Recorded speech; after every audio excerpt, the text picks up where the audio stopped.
You're listening to Release Your Resistance with Bex Beltran, episode 94.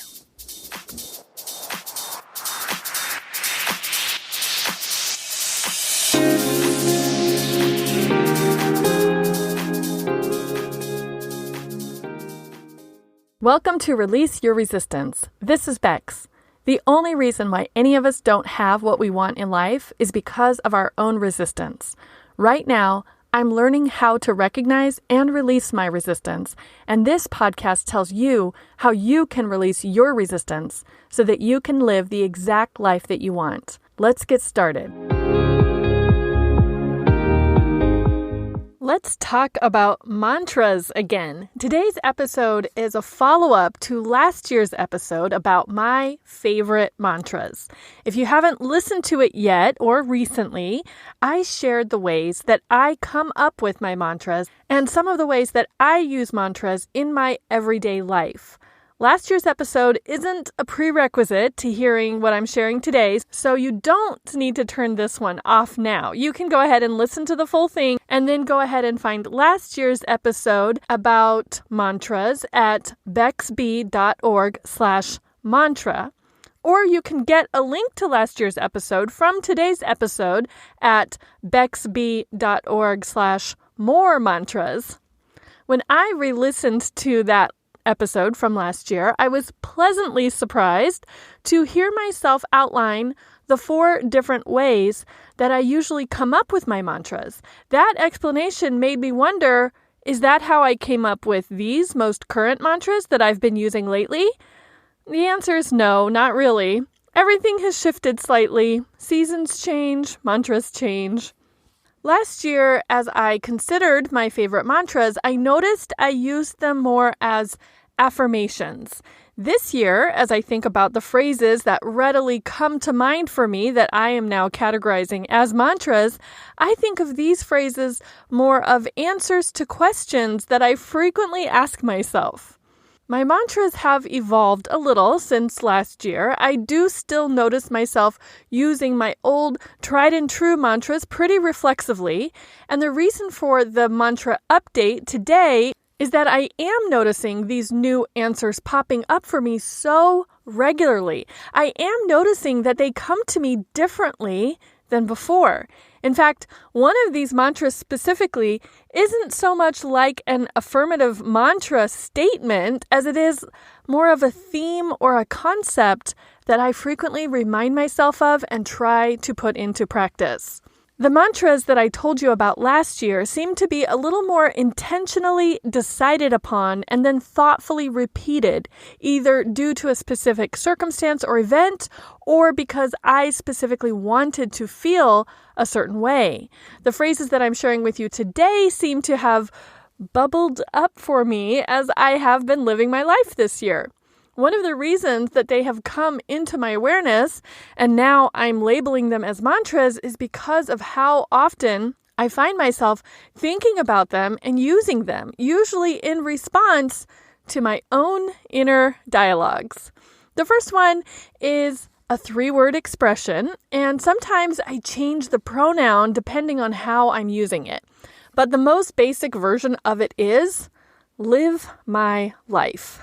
This one came to me as an answer to a frequent question that I remember contemplating so often in the beginning of 2021 when I was reconsidering and contemplating what I wanted for myself. I was thinking about what I wanted for my business, how I wanted my life to be, what I should be spending my time doing.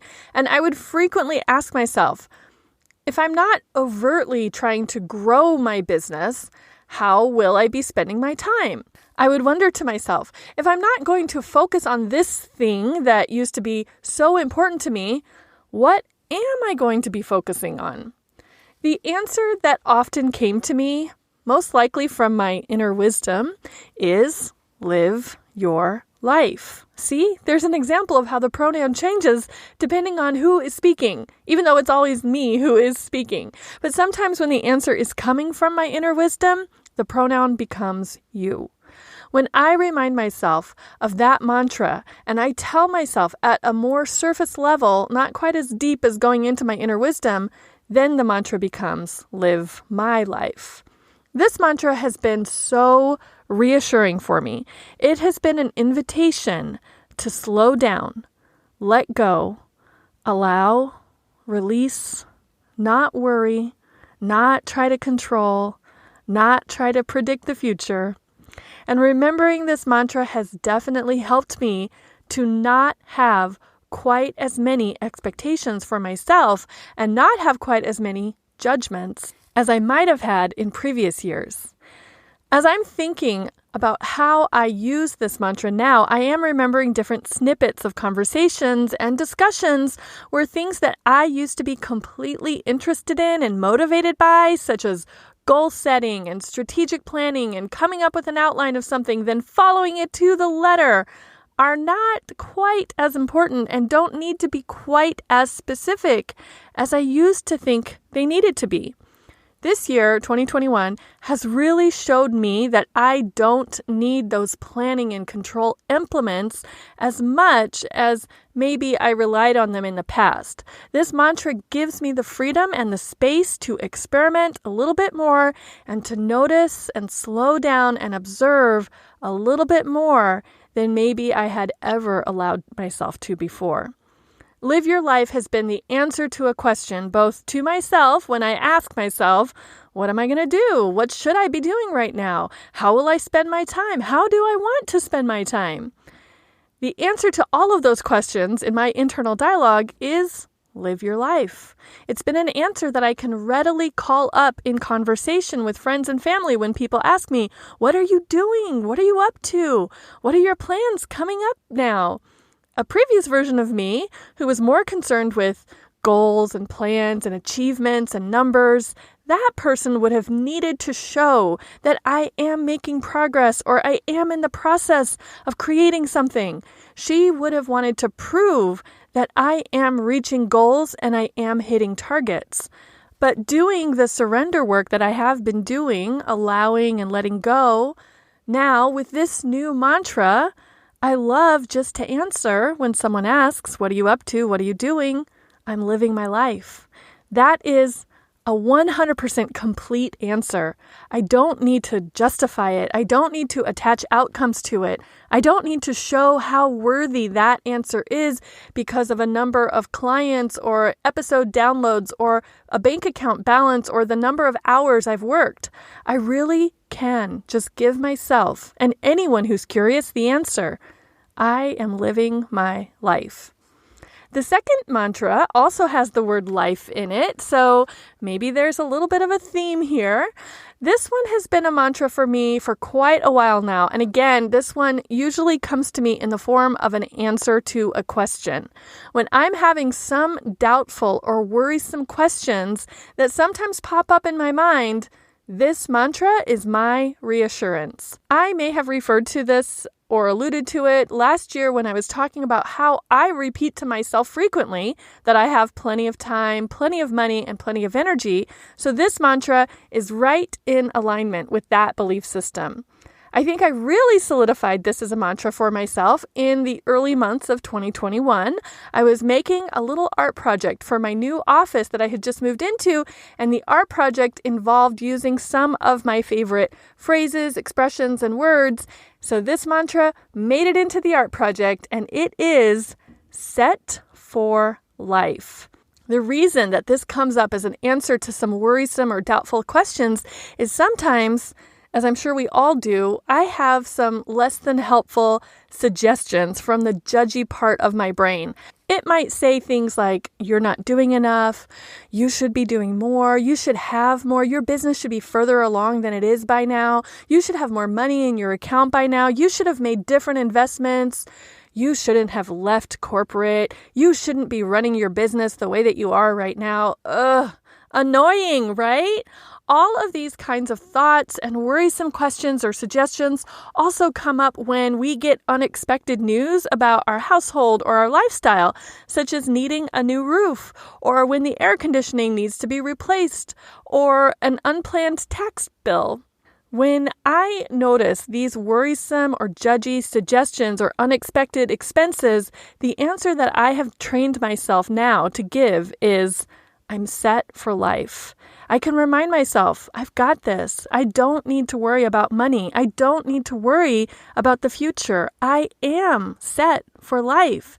And I really believe that I really am set for life. I intentionally choose to really believe this. I want to point out that it would be equally possible for me to not believe it. It would be equally possible for me to believe the opposite, which is I am doomed for life or I will never have enough. And I think there are people in this world who consistently think those thoughts in answer to those judgy or fearful questions that might creep into their minds in those dark moments. I just really consider myself lucky. Having this belief as a mantra is further proof that I am set for life because I have intentionally programmed my brain to answer that way and to believe it. That belief reassures me and keeps me thinking the way that I want to think. It keeps me acting the way that I want to act from a place of abundance and possibility instead of fear and scarcity. One fun note to add onto the I'm set for life mantra is the delightful phrase that I say to myself whenever I receive any type of payment or refund or unexpected money, or whenever I find even the smallest amount of money, I tell myself, money keeps coming to me. I write that on the top of my calendar at the beginning of a new month. I mentally repeat it to myself whenever I see an interest payment on one of my bank accounts. I love to find and create and point out evidence to myself that money does keep coming to me and I am set for life. The next mantra is probably my most used, both internally in my own dialogues with myself and externally as I talk with friends, family, and I would guess my clients are probably really accustomed to hearing this mantra. I probably say this multiple times in every single coaching conversation, and the mantra is, I have so many options. This one is so fun for me because it is also a departure from the former me's belief system. In the past, I probably believed that there was a right answer. My past self was very concerned with finding the smartest answer or at least the most efficient solution. You could call this dichotomous thinking. It's very binary. I was probably thinking there is good and bad. There is right and wrong. It either works or it doesn't work.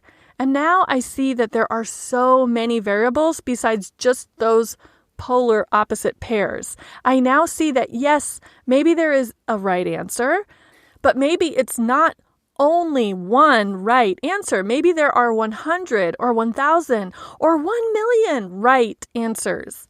And giving myself that opening and that abundance of possibility is also liberating and freeing.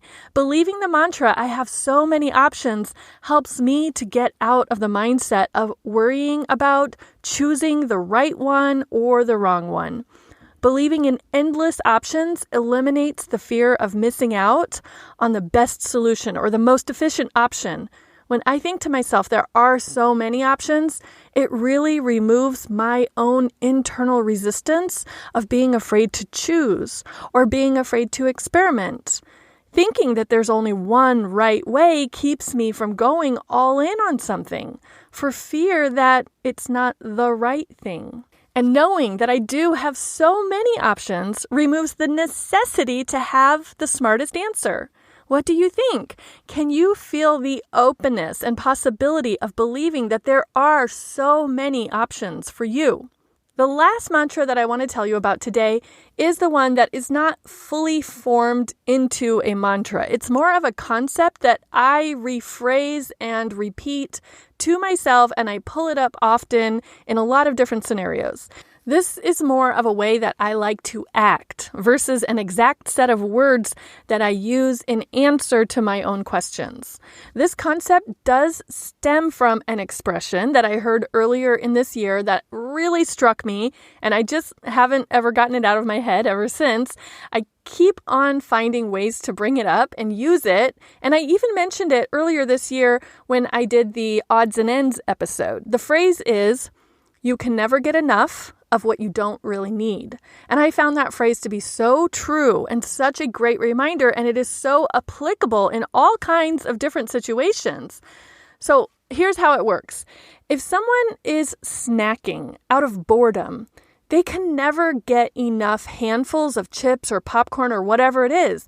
They can never get enough of that food to cause them not to be bored.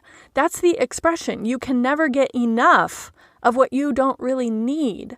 What our snacking friend needs is not food. They need something to engage them or entertain them or activate their own thinking. They do not need food. So the more food that they shovel into their mouth is not going to solve the quote-unquote problem that they might not even be aware that they have.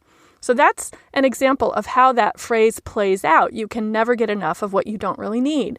And this works in a lot of different things. In relationships, if you're looking for validation from other people, and so you're people-pleasing and you're trying to get people to like you, and you want admiration or adoration from other people, that is not really what you need.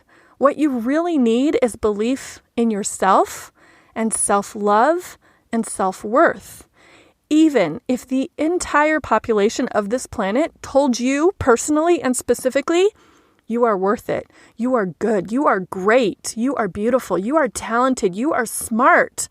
If you do not personally believe those statements about yourself, all of those sentences are just like putting those chips in your mouth when you're feeling bored. The thing that you need is your own belief in yourself. As much as you try to get that from other people, that is still not answering what is missing. You can never get enough of what you don't really need. That whole explanation and example is just background information to set up the actual mantra that I wanted to tell you about that I'm using and loving. And it is the opposite of the concept that I just shared. And here it is. I can give what I want and need. When I notice that I want something, let's say that I want appreciation, I try to look for where I can give appreciation. Yes, to myself, of course, sure, why not? I can look for ways that I can appreciate myself, but more specifically, I try to look for where I can give appreciation to others. How can I give what I want and need? When I'm thinking I want or need to feel appreciated, I know it's time to think about who I am appreciating so much lately. Who am I so grateful for? Maybe it's time that I send a text or write a card or even just make an entry in my gratitude list. I can give outwardly what I want inwardly. Here is an example that's a little bit more precise. If I want people to recommend my podcast more, I can consider how I can give that. I can decide to give more podcast recommendations of other people's podcasts to my friends and family, since that's something that I want. I want people to recommend my podcast, so let me do that for other podcasters. I use this concept in so many different ways. I use this in relationships. I use it in my business and in networking. I use this in doing favors. If I wish people would do me favors, I try to think, what favors can I do for other people? I don't have any statistics or data to show you that this results in me getting what I want or need. I haven't even really tried to track this or notice if it really does happen or not. But what I do know is that this concept makes me feel like I am doing something instead of nothing. If I notice myself wanting or needing something, when I give that thing that I want or need, it puts me in a position of feeling like I'm taking action. It shows me that this thing that I want does exist because I'm doing it and it is possible. It reminds me that if I am able to do this for someone else, then of course someone else is able to do it for me as well. And sometimes giving what I want more of even illuminates for me why I might not be getting what I want or need. For example, maybe what I want is more potential coaching clients. I know there are people out there listening or aware of me, watching me, and they're thinking of having a coaching relationship with me, but they just haven't started yet, or they're just not sure. They just haven't taken that step. And I really want them to reach out and have a sample coaching call with me, or take the next step to schedule coaching. If that's what I want, then I can think to myself, how can I give that to someone else?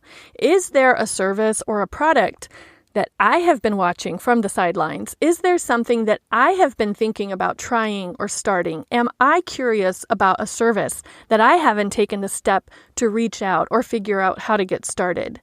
And when I realize that, I can actually take that step, and then I can learn so much. I might learn that someone else's process is so easy, and that causes me to think, is my process that easy? Or I might find their process confusing or hard to get through. So that makes me wonder, is my process confusing or hard to get through? By taking that action of giving someone else something that I want, I benefit by getting a great exercise in user experience. Would you ever consider giving what you want? Can you see how this could apply in your life and at work or in your relationships or in business? Do you have any resistance to giving what you want more of to someone else? What about any resistance to any of the other mantra examples that I shared today? Do you tell yourself to just live your life? Do you know that you are set for life? Do you agree that there are so many options? Or what mantras have you been using, and what mantras are meaningful to you lately? Are there any mantras that you would love to see printed on a notebook or journal? I am currently working on designing my own planner and calendar for 2022, and I think I'll put Live Your Life on the cover. So let me know if you want to be planner buddies with me and get one for yourself. And I also have a few notebooks with various mantras already created. For example, I have a prompted workbook called Love Your Life, which is also based on another podcast episode that you could listen to. And there are other blank notebooks. One says, Happy, Thank You, More Please. There's one that says, Whenever possible, be kind, and it's always possible. You could get a really cute pink and leopard-looking notebook that says, Go get it, wild child. Plus, there's one called I Am Magnetic, which is a wonderful mantra to frequently remind you of how attractive you are. If you have an idea for a mantra that you would love to see on a notebook, let me know. You can email me at hi@bexby.org or leave a comment in the show notes for this episode at bexby.org/more mantras. That's MOREMANTRAS. Thank you for listening today. I hope you enjoyed hearing about more of my favorite mantras. I'll talk with you next week.